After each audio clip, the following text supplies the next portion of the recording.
dhufeen jira sa'aatiin gadi dhiise nan dabarsee laata hin beeku. Oolmaa bultiin isin dhagaa dabarseen jira warri dhageessan dhagaa warri hin dhageenyes dhimma keessan. Odeeffannoo kanaan dura isinii dabarse jira guyyaa dheengaddaa kaleessas waan kana adda baafachuu irran ture. Ammas namoota hundatti gadi dhiisa. Baadiyyaatti magaalaatti nama beektanitti hiriyaa qabdanitti hunda gad dhiisa. Dubbii dhugaa walitti himneeti nagaadhaan eenyuun ta'ee eenyuun akka ta'e adda baafanneet gargar gallaa jechuudha. Gabaasaa qormaata kiyyaa qorannoo ani irra ga'ee gababaatti ummata Oromooti wajjin qorannoo irra geenye ummata Jimmaati wajjin kan Aggaarooti wajjin qabadhee isinii dhiyaadheen jira. Amma sheerii godhaa hin jedhu goote gochuu baatte huukeen abbaan barbaade haa dhufu abbaan barbaade hin dhufin abbaan barbaade gurra haa cufatu abbaan barbaade hin cufatin. Ilaal waa dhaga'uun immoo boriif isin gargaara. Warri bildiginnaa keessa jirtanis warri shanee keessa jirtanis warri dapaamarree paartii adda addaa keessa jirtanis waa dhaggeeffachuun gaariidha. Homaan jaarmiyaa tokko arrabsuudhaaf hin dhumne. Garuu seenaa dhugaa walitti muudhaafan isiniif dhufe. Seenaa dhugaa.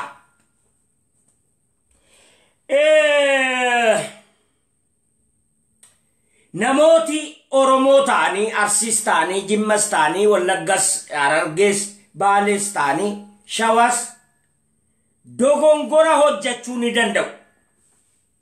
Akka nama tokkootti. Garuu jarri kun dubbeen isaanii eenyu jennee yoo qoranne argachuuf dandeenya. Gabaabatti wanni amma adeemaa jiru biyya keessatti Prime Minister Abiy Ahmed Dr. Professor Ayyuu Obbo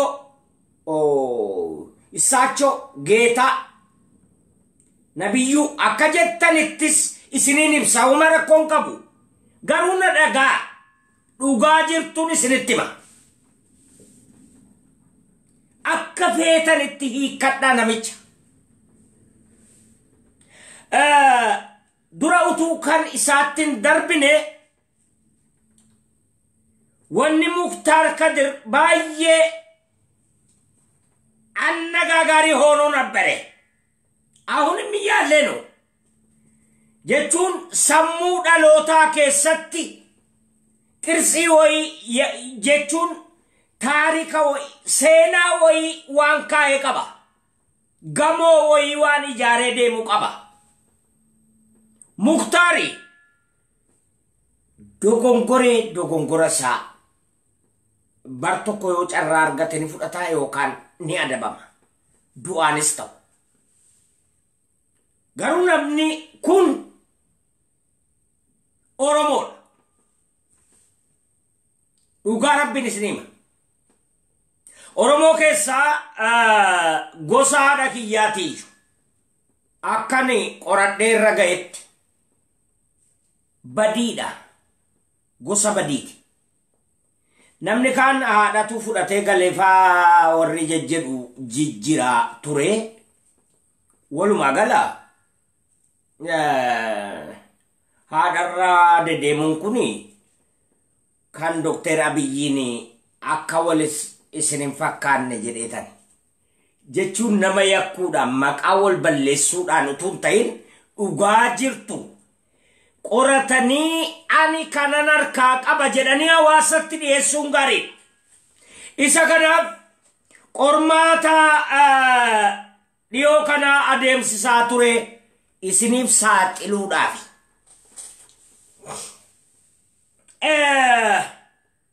Maali?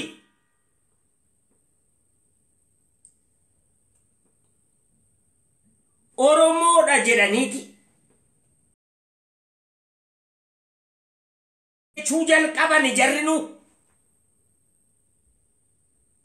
Dhageesse? Eessaa dhufe kun? Maaliif dhufe? Wanni dhufeefi?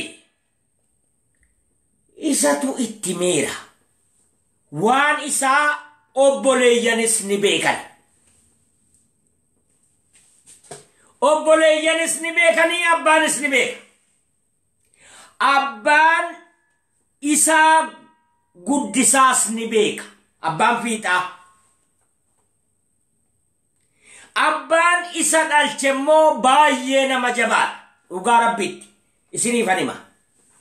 Abbaan isa dhalche akka namni argitee ololaa irra baay'ee nama jabaadha. Baay'ee nama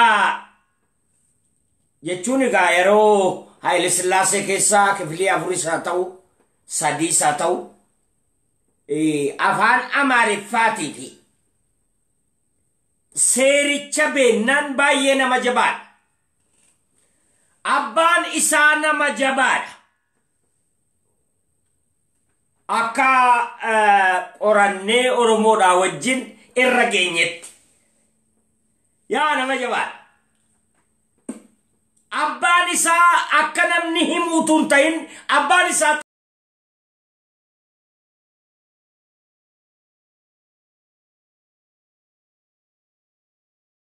Sillaaseeti qabee haga yeroo dargitti xabaqaa turedha.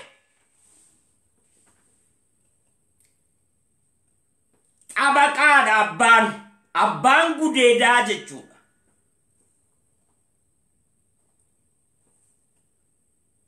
Dhugaatti nama beekaan Oromoodhaaf haa beekuu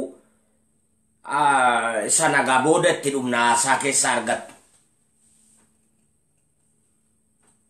Abbaan isaa kun nama miidhaa turee jedheen gaafadhe. Ay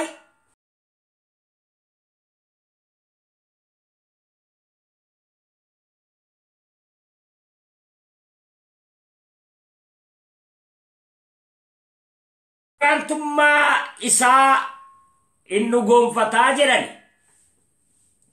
Maal irratti dhugoonfataan jedhe.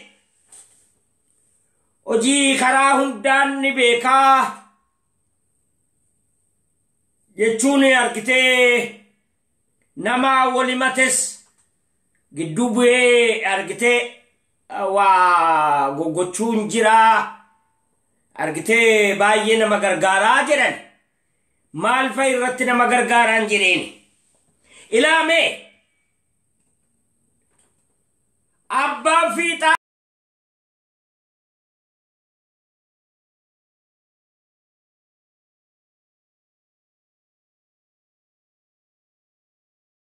ani hedduun isinitti himuu danda'a booda. Haayaan jedhe. Wallabaniiti walii kuurra sadarkaa hiikuurra gaani abbaan fiixaa. Haati manaa isaan immoo abbaan Abiyyi afaan waan beekaniif Amaariffaa. Namni Jimmaagaa Amaariffaan beeku. Abbaa bunaa ta'e, abbaa lafaa ta'e, abbaa qabeenyaa ta'e, abbaa dinagdee ta'e homaa hin beekani.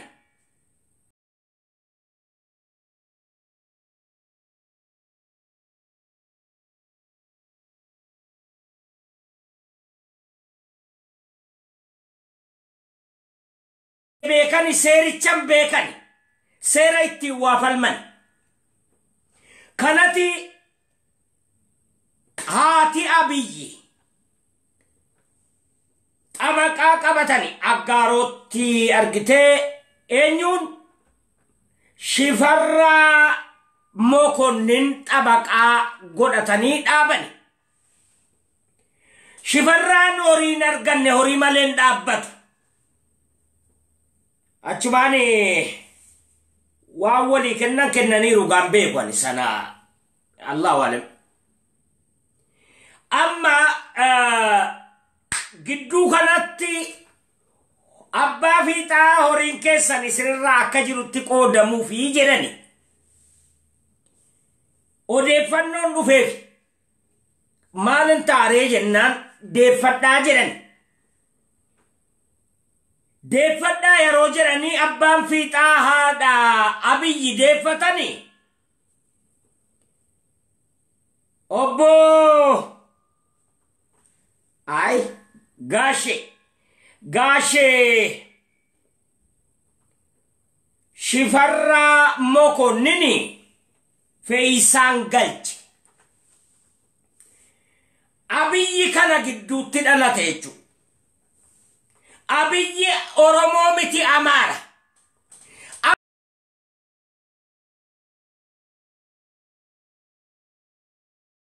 Obboleessi Abiyyi amma Ameerikaa jira.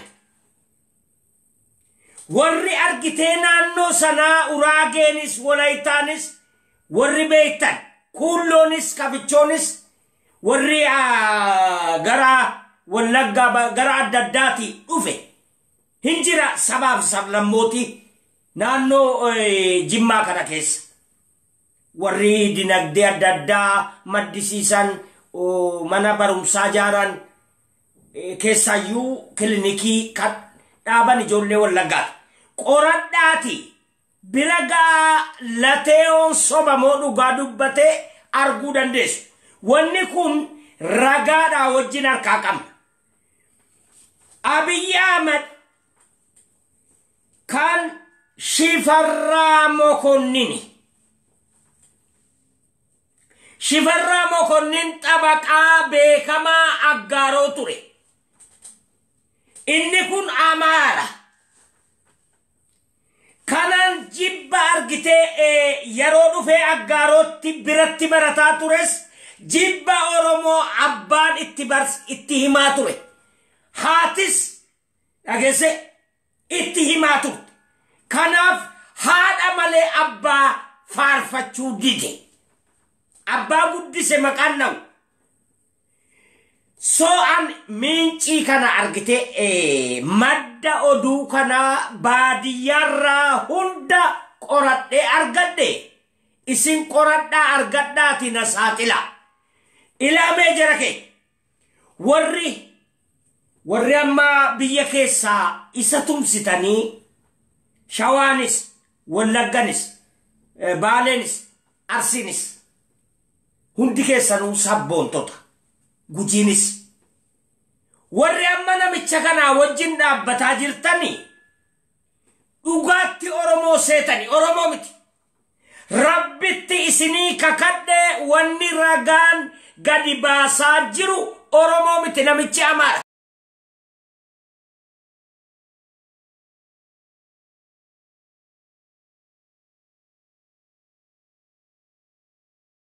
Gondoriin naqee naannoo Tigireedhaan bakka bu'ee Gondoriin naqe ijoolleen babbareedduun ijoolleen Oromoo hedduun jira. Wollo jirti, Harargeen jirti, Jimma jiru. Faamilii irraa fuuchuu barbaadeeti dhaqee warra faamilii isaa fuudhe. Hin beeka namichi seenaa beeka.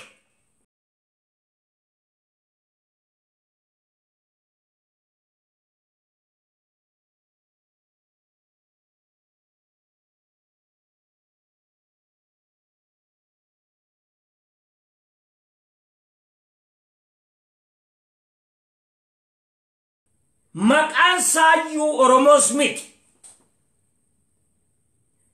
Abiyyi miti maqaan. Abiyooti. Haadhatu baaseef Abiyooti.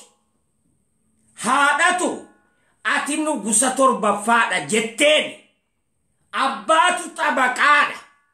laayinii kana waan irra dhufaniifi dhageesse waan kana itti himte horii akka argitee mucaan achitti barate abbaan isa dhalche harki qalleeyyiidha jechuun afaaniin bula chirchaaroo amaariffaa nagadee bula isin kun immoo abbaa qabeenyaati namichi nama beekamaadha abbaan abiyyi ni amma abbaan fiixaa kun nama beekamaadha dhaqii horii qooddadhuudhaan galte isin dhageesse akka kanatti abbaan fiixaa horii dhabuurra egaa warri durii akkaataatti dadhabanii argatan qabu horii dhabuurra amananii fudhatan ijoollee isaanii hundatti himaniiru ka durbaatti ka dhiiraatti Shifarraa Mokonnin ilma tokko Ameerikaarraa qaba hangafa isaa kan isaan qurruxii hangaf adreesii isaa